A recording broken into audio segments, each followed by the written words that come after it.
Welcome again to this channel. I remain your host and the founding chair of Diadec. Today I'll be talking to you about mentorship. Mentorship. Mentorship. Who is a mentor? What are the relevance of mentorship? How do I know who to approach or who to mentor? So I will give you this short tip on in this short video. So just stay tuned and I will show my screen shortly and I will take you on that. Okay, so I will use two slides to discuss two important things. One, again, is our scholars mentorship network. First and foremost, I think we need to define it. Definition is very important. One of my mentors says that when there is no definition, there will be deviation. So there is three terms that people use almost interchangeably: mentorship or mentoring, supervision or supervision, and coaching. The three are used almost interchangeably, but there are little lines of difference. So for coaching, or who's a coach? Coaching or a coach focuses on performance. So it's performance focused or performance based, and it's short term. I think it can also be contractual. For example, you want someone to take you to, maybe you want to apply for a given exam. Let me take it for a scholar. Beginning exam, you want someone to coach you for the exam so you can pass either professional exam or any exam. So the person who will coach you, the aim is to look at how you can perform at the level expected, and it's really for short term. Those who love soccer or games, a country wants to take their team to Olympic, either football or that. You look for a coach. Okay, we want this team to go to the next Olympic. Okay, what does it cost? What does it take?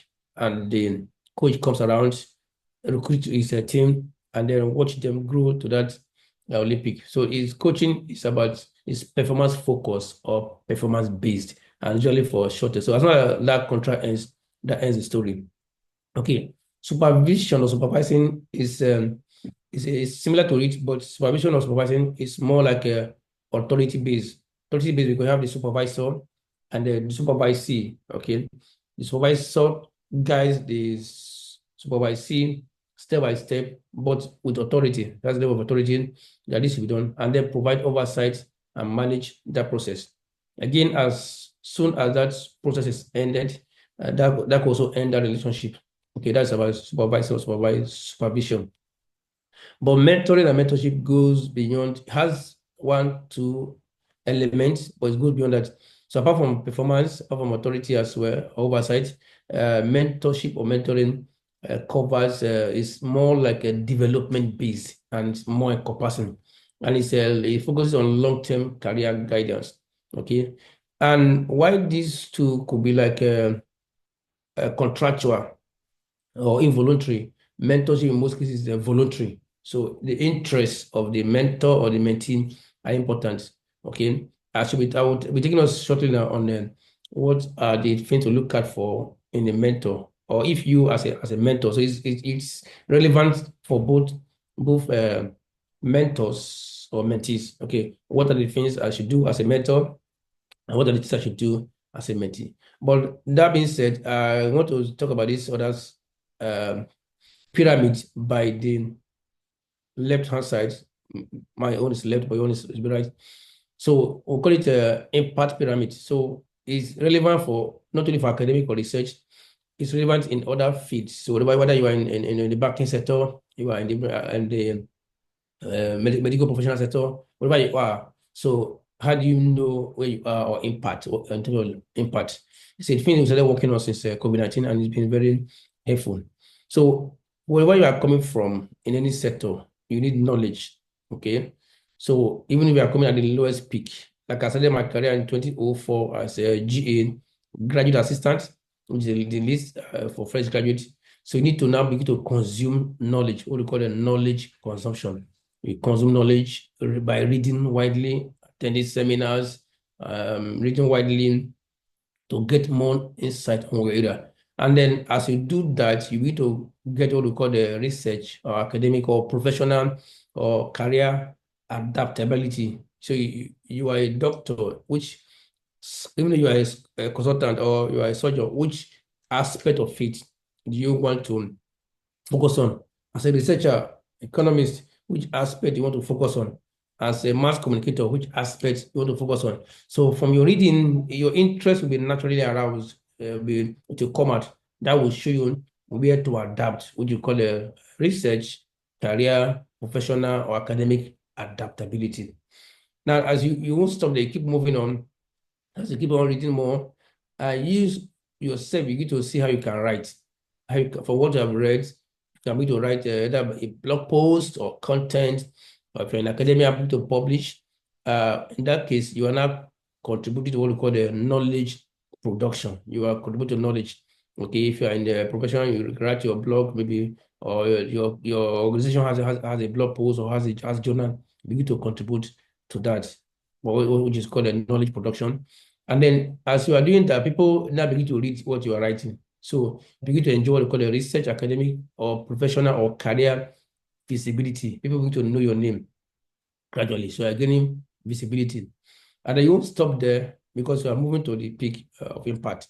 You see, continue, you are both reading more again, getting more knowledge, and also writing more. And then at the time it comes, people begin to reach out to you to review what others have written or to comment what others have written. And that by so doing, you are getting what we call research, academic, professional, or career stability. You need to become stable. So you are not staying more deeply. You need to get what I call taproot. You are getting taproot in your area of research. And then the issue of integrity becomes important. People begin to know you for what you do, and you begin to enjoy what I call them. So you are moderating knowledge, and then much more so you are getting a research, academic, professional, career stability, and integrity. All right. Now you won't stop there because stagnant water stinks. You keep moving. So you keep moving. Also getting more. You are still reading, studying more, writing more, contributing more, and then at the time you yourself will not be able to define what others you contribute to. You want to define knowledge, what is important in your area. Now you are already known in your area. So you are the one able to champion what needs to be done. You need to what we call a knowledge stimulation. You need to bring out area of research, area of interest, area that are important for your profession, that people will not be able to contribute to that. So you are now stimulating knowledge, what I call knowledge stimulation. And then if you stay here for some time, well, I mean, the time here does not depend about years or about months. It's about how long you're able to break through to. So at this level, you are known, and then you are submitting knowledge. We to now go to realms what I call the knowledge immortality, or sorry, research, academic, or professional immortality. So when your name is being called, people know that this guy is already there. So that's what we'll do in this mentorship. So I'll be taking us again to the mentorship, and all of this will be relevant on you to climb from realms of consumption to stimulation, from realms of research, academic parts to realms of immortality. So wherever you are, you're welcome. Follow us as we guide you to grow. Now, we have made clear decision between a coach, supervisor, and a mentor. So our focus is because it's a scholars mentorship network. So what are the founding pillars? For our own Diadec and Asmin, we have these three pillars. If you like, call it a tripod stand for our mentorship framework, or what we call a mentorship nature, nurture cycle. We're actually working on a book on that, and you can get the concept note on this link on ResearchGate. So there are three pillars. One is that for a mentorship process that we work for both the mentee and the mentor, we say that the mentee should be the driver, so it should be mentee driven. You are the one that you as a mentee, you have something in you want someone to guide you to achieve. So that you don't lose focus, you are the one that will drive it. So say the mentee should be the captain or act as the captain of the flight, while the mentor should act as a co-pilot. That's why when people write to me, Prof, please, I want you to be my mentor. The first thing I ask you, I will ask them is that they send me your concept notes. I want to see what you are thinking. I said, well, please, bro, tell me what to do. And I said, I won't tell you what to do. If I tell you what to do, I will bring you into my idea, but I want you to lead the idea, lead the process. So I will tell you, do this, do this. Meanwhile, you are running with your idea so that you don't stay focused. And that will also help you to run because you are the one doing it. And like we normally say that an adage that an egg broken from inside is the beginning of life, but an egg broken from outside is the end of life, which means that it's the same egg, it's same breaking or not, but it's the process. So it should have to come from your inside that will guide you. So the first pillar is that the mentee should be the to be the captain, while the mentor should be the pilot. So if you're asking somebody to mentor you, make sure you are bringing an idea that the person will guide you to. So that you don't lose focus of your idea. You don't lose your identity. Otherwise, from the beginning, once you lose your identity, you'll be like you're running an anonymous race. It could be very, very dangerous. So that's the first one. Second point is that after you have shared the idea with your mentor and you have agreed to work together, issue of honesty and integrity is very important because we're human beings who have feelings, but everybody should be respected. There should be clear boundaries setting. So the need to build trust through transparency and confidentiality are important because as you begin to mentor people, people begin to see you as a role model, as someone trustworthy. They want to confide in you. So personally, it happened to me that even beyond the core of the focus of the mentorship process, they want to also confide in you on other areas because that affect them as well, their family lives. But in this case, you set clear boundaries and ensure that confidentiality is maintained. So there's some private they share with you and nobody should hear it. That's very important. So you don't break the trust and honesty repose on you. So the place of honesty and integrity is the second pillar that will help to nurture any mentorship network that we work. Great. The next one is the third pillar is a pillar of evaluation and progress. So depending, it can be done quarterly, it can be done half a year, it can be done every year. So you know that you are making a progress, okay? So that nobody's time is being wasted. So it should be regular check-ins, it should be feedback and goal tracking. So you say what to do this one, the next one, 3 months, what has been done. That's why when we start our African Scholars Network, the first introduction, we ask our audience to write down what they want to achieve the next 1 year, the next 3 to 5 years, which is the next 1 year, short-term goal, next 3 to 5 years, a medium-term goal, then 7 to 10 years, long-term goal. So that as we keep on, after 1 year, you'll be able to track what you said you do, how far have you done it. So it should be regular check-ins and feedback. So these are the 3 pillars for a mentorship network that we work, or for you to assess your mentorship process. Okay, having known the foundation of the framework, what are the relevance of mentorship? Why do I need a mentor? Why? Someone said if you don't have a mentor, you will face the mentors. I think that is very crucial. But there are so many of the benefits. There are so many career progress, so many of them. But for this talk, we will focus on this key aspect. So it gives you access to networks and opportunities and connections. So as soon as you are working with your mentor, you enjoy their network. For example, I have one of my mentors, Professor James Robinson. I've known him since 2021. No, when I was doing my PhD since 2011. And afterwards, I hosted him in my university in 2022. And now, before we know it, 2024, it was announced a Nobel laureate. So, because of that network that we have established, so I cannot say I have a Nobel laureate as a mentor. So you see, so I'm able to now leverage on his mileage, on his goodwill. Okay, and now we just launch our journal. It's part of our editorial board because we already established that network. Even our dialect center is also part of our advisory board. Opportunities that it comes with. Other is that you also help you to learn at a level of at a fast pace. You're not learning only on what you read. You are learning. They will tell you. They will share their experiences with you. what worked for them, what didn't work for them. So you learn from their success, you also learn from their failures. So you learn from their success so you can multiply their success. You learn from their failures so that you can avoid their failures. So and these are very helpful in the skill development and career advancement. Okay. And not only that, if having such cloud of witness, cloud of mentorship, it has your confidence. So it helps you to develop professionally. It also help you to bring out your professional identity. They know where you belong to because they know who you are following. Okay, and that gives you more self-belief and then make you to progress. So these are some of the relevance why you need a mentor, which is what we are providing here for our global audience on our scholars mentorship network.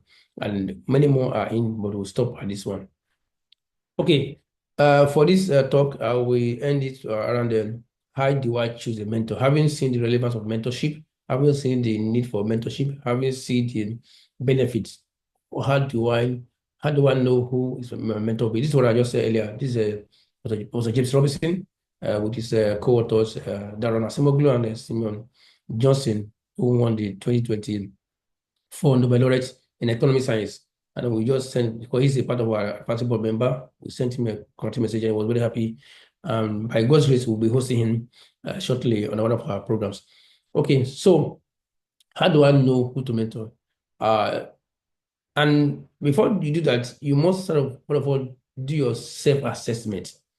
Okay, well, because like I say, the mentee should be the captain. You must self-assess. What do I want?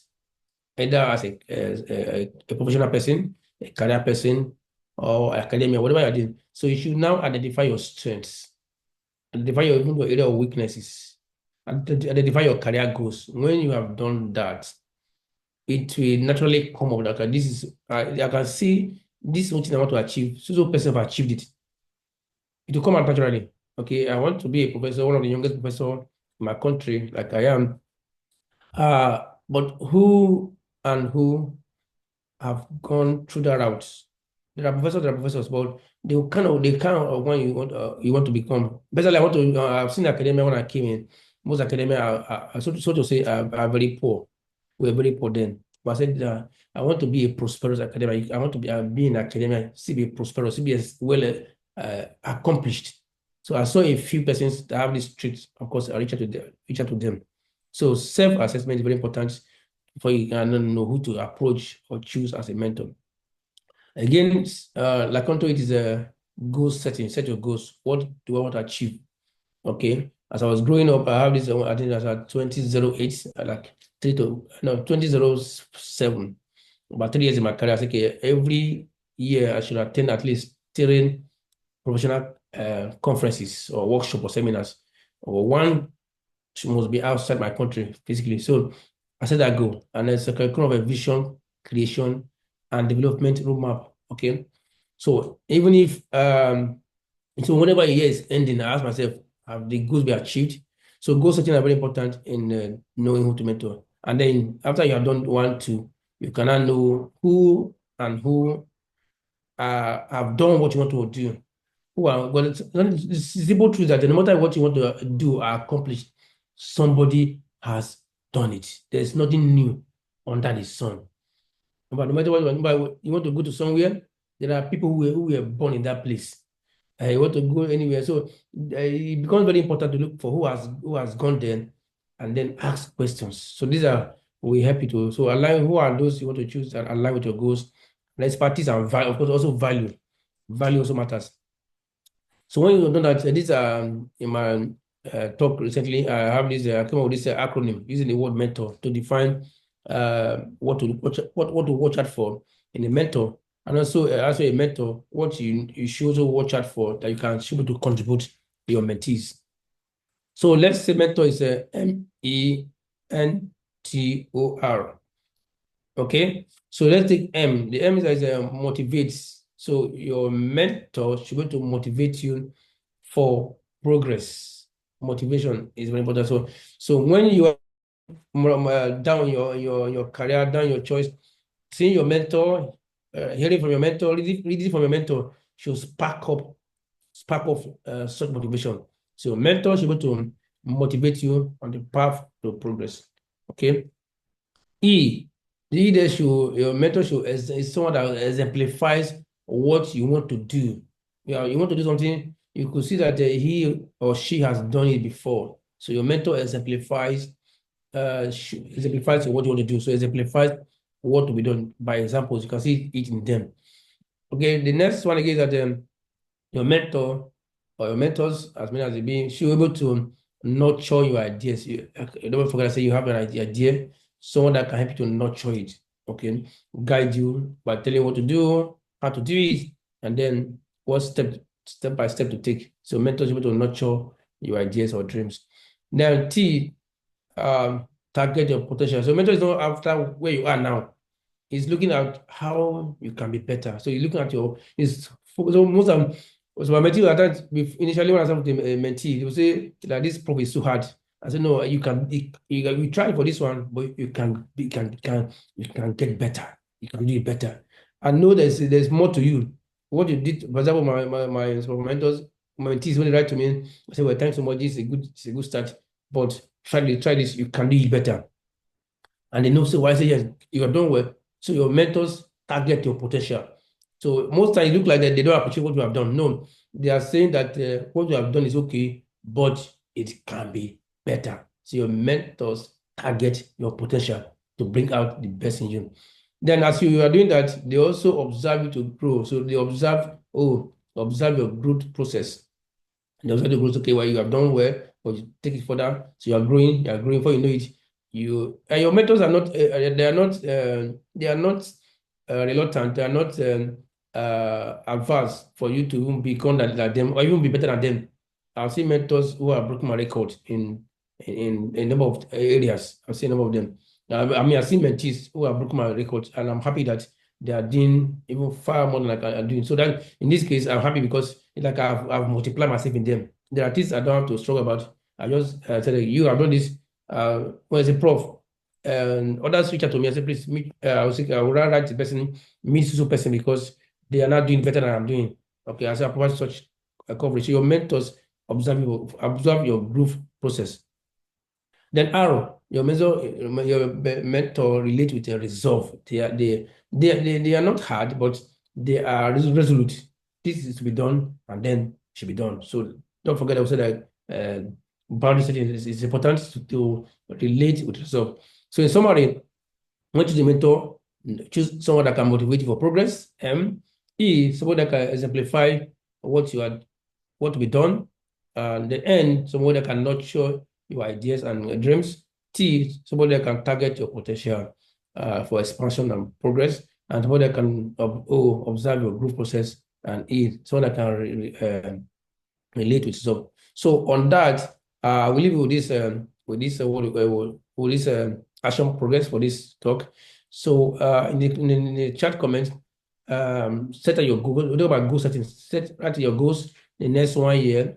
What you want to achieve? Either you're in academia, you are in any profession or any career. Write your goals. What do you want to achieve in the next 1 year? Do you want to take professional exams? Do you want to take online course? Write it out, and you have to be specific, measurable, relevant or resourceful, time bound from SMART.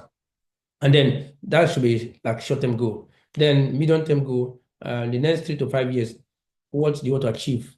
Make it again, write it down. Write down in a place you can see it. Be true to yourself. Nobody is seeing you, but let something you are committed to. And then in the next 7 to 10 years, long-term goal, write it out. If you can do it, that's what we call the principle of time bound.